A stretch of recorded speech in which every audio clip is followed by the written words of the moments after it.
আচ্ছা, এটা বিখ্যাত পদার্থবিদ ওয়াল্টার লুইন প্রথম ডেমনস্ট্রেট করেন ক্লাসে। ওয়াল্টার লুইন, ম্যাসাচুসেটস ইনস্টিটিউট অফ টেকনোলজির প্রফেসর।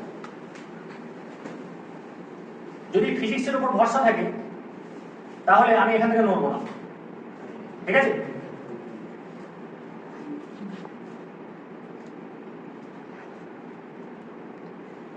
ভরসাটা কিভাবে থাকলো?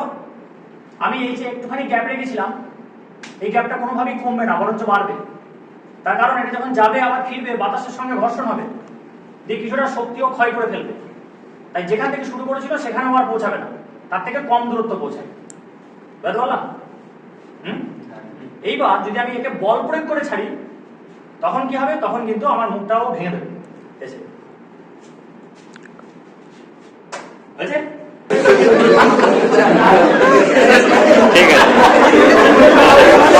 আছে।